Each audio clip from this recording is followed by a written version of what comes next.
Hello everyone, welcome back again Dehradun study point में आप सभी का स्वागत है। और बहुत से ऐसे स्टूडेंट हैं जो बहुत कम मार्जिन के कारण, बहुत कम नंबर के कारण जिनका सिलेक्शन यहाँ पे नहीं हो पाया, उनका सिलेक्शन यहाँ पे हो जाना चाहिए था। कुछ क्वेश्चन ऐसे हैं जो आयोग की गलती की वजह से है। जैसे यहाँ पे एक दो क्वेश्चन यहाँ पे डिस्कस कर रहा हूँ, और भी क्वेश्चन है वो नीचे आप कमेंट बॉक्स में लिख सकते हैं। देखिए दोस्तों, कुछ दिन पहले हमने यहाँ पे आपको एक वीडियो के माध्यम से यहाँ पे बताया था कि कौन से क्वेश्चन डिलीट होने वाले हैं। लगभग हमने 15-16 क्वेश्चन बताए थे, 15 के आसपास क्वेश्चन बताए थे जो डिलीट होने हैं। क्वेश्चन जो डिलीट हुए हैं वो लगभग 11-12 के आसपास क्वेश्चन डिलीट हुए हैं, तीनों शिफ्ट मिलाकर। और उसके बाद भी कुछ क्वेश्चन ऐसे हैं जिनके आयोग ने एक से ज्यादा आंसर दिए हैं। एक तो छोड़ो, आयोग ने ए बी सी तीन तीन आंसर उसके दिए हैं। डिलीट करने के बजाय ए बी सी तीनों आंसर दिए हैं, डिलीट करने के बजाय ए बी आंसर दिए हैं। तो ऐसे प्रश्न से भी स्टूडेंट्स को काफी नुकसान हुआ है और उनका सिलेक्शन कुछ नंबरों के कारण वहां पे रह गया है। एक क्वेश्चन डिलीट होता है तो 1.25 नंबर माइनस हो जाते हैं।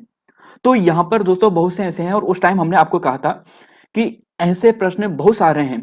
हमने आपको यह भी बताया था कि आपके 5-6 प्रश्न या 5-6 नंबर आप बढ़ा के कर सकते हैं, या फिर 5-6 नंबर माइनस भी हो सकते हैं।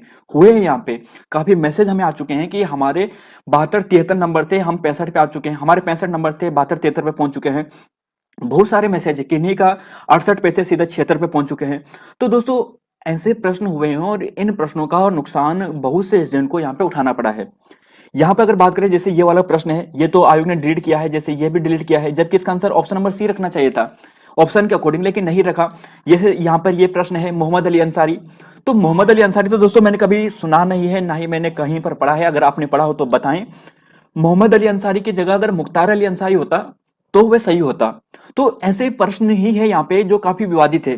जैसे यहाँ पे एक प्रश्न यह है, देखिए यह है 5 तारीख की पहली शिफ्ट में। यह प्रश्न है कि ऊंचे बुग्याल क्षेत्र में रहने वाले चरवाहों को कहते हैं पातच, बकरवाल, पालसी। देखें, बकरवाल आप सभी जानते हैं कहते हैं, पालसी भी कहते हैं, ये आप सभी जानते हैं। और इस हिसाब से आपने इसका जो राइट आंसर किया है ऑप्शन नंबर डी किया है। लेकिन आयोग क्या मानता है कि ऑप्शन बी और सी इसे राइट मानता है। अब देखिए ओमार सीट होती है, ऑप्शन तो हमें केवल एक ही क्लिक करना होता है ना। जब हम ऑप्शन को एक ही क्लिक करेंगे तो फिर हम दोनों तीनों गोले कैसे भर देंगे भाई? दो तीन ऑप्शन को तो हम क्लिक नहीं कर सकते हैं, वो क्वेश्चन वहीं पर डिलीट हो जाता है फिर हमारा। जब हम ऐसे नहीं कर सकते तो आयोग इनका एक से ज्यादा आंसर क्यों दे रहा है? या तो फिर इसे डिलीट करे, या फिर ऑप्शन नंबर जो डी है इसे राइट माने। ऐसे यहां पे हुआ। और एक प्रश्न यह देखिए, ये वाला उसी शिफ्ट का है कि अजय पाल के बाद तिब्बत पर आक्रमण करने वाला शासक कौन है? पहले आयोग ने इसका आंसर सही माना था, मानसा, लेकिन अब यहां पे महिपति शाह पे चले गए। देखिए दोस्तों, हमने जब आपको गढ़वाल पारवंश की डिटेल क्लास पढ़ाई थी तो वहां पर भी हमने आपको दिया था, हमने बताया था कि जैसे हम रेफरेंस लेते हैं अजय रावत सर की बुक का लेते हैं, इसके अलावा जो ओपन यूनिवर्सिटी की बुक है और भी जो अच्छी अच्छी किताबें हैं उनके रेफरेंस के आधार पर आपको पढ़ाते हैं। तो वहां पे हमने आपको पढ़ाया था। आप यहाँ पे देखिए दोस्तों, यहाँ पे देखिए, यहाँ पे हमने जब आपको पढ़ाया था कि जब गढ़वाल पावर में आपको डिटेल क्लास पढ़ाई थी, तो वहां पर भी हमने आपको बताया था जैसे ये अजयपाल वगैरह, अजयपाल ने आक्रमण किया था, तिब्बत को जीता था, दाबा प्रांत को जीता था। फिर अजयपाल के बाद जैसे सहजपाल वगैरह ये आए, फिर बलभद्र शाह वगैरह आए। फिर यहाँ पे जब मानसा आता है 1591 से लेकर 1611 तक, और इसने भी आक्रमण किया था और इसने जीता था, तिब्बत को जीता था। यानी इसके बाद पहला शासक हुआ जिसने इस पर आक्रमण किया।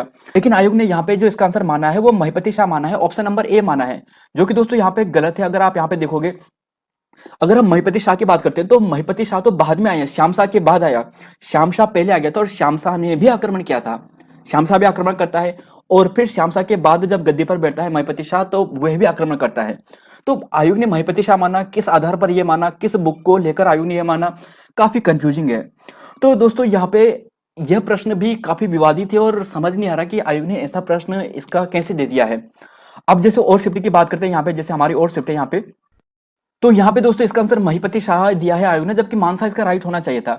लेकिन अगर हम यहीं पर बात करते हैं, जैसे कुछ और बात करेंगे, जैसे और शिफ्ट की बात करेंगे, तो यहाँ पे अगर आप देखोगे कि जैसे ये है 4 तारीख की पहली शिफ्ट वाली, यानी 4 तारीख की है, यानी जो 4 दिसंबर वाला जो एग्जाम हुआ था उस दिन की है, यानी 4 दिसंबर की ये शिफ्ट है। और 4 दिसंबर में जैसे मोहम्मद अली अंसारी है, तो देखिए दोस्तों, मोहम्मद अली अंसारी तो हमने कभी पढ़ा नहीं, मुख्तार अली अंसारी हमने पढ़ा है, और वही इसका राइट होना चाहिए था। लेकिन आयोग ने यह प्रश्न डिलीट नहीं किया। इसके अलावा जो पृथ्वी के दो अक्षांशों के बीच की दूरी होती है लगभग 111 किलोमीटर होती है, और एनसीईआरटी के अनुसार भी। लेकिन आयोग ने इसका जो आंसर माना है वो इतना नहीं माना है, लगभग 111.11 के आसपास होती है। तो आयोग ने ऑप्शन नंबर ए को नहीं माना, और ऑप्शन नंबर जो डी है इसे मान लिया है। फिर इसके अलावा यहाँ पे कुछ और भी प्रश्न है, जैसे ये वाला है कि विकल्पों में से भिन्न विकल्प चुनिए। अब यहाँ पे आयु ने इसका आंसर ए बी सी यानी तीनों के तीनों माने हैं, तो ये तीन भिन्न कैसे हो सकते हैं? कंफ्यूजिंग है ना दोस्तों कि ए बी सी ये भिन्न कैसे हो सकती है केवल एक नंबर को छोड़कर। इनमें से पूछा है कि भिन्न विकल्प कौन सा है, जो डिफरेंस है इनमें से कौन सा अलग है, और ए बी सी तीनों को अलग माना है। तो यह भी थोड़ा समझ से बाहर है, आप अगर समझ सकते हो तो समझा सकते हैं हमें भी। इसके अलावा और भी हैं, जैसे यहाँ पे बात करें, ये 5 तारीख की सेकंड शिफ्ट का है, बचेंद्री पाल वाला, ये भी काफी विवादित है। 24 मई 1984 आपको इसका आंसर मिलता है, कुछ जगह में अलग भी मिलता है, और आयोग ने इस प्रश्न को डिलीट भी कर दिया है।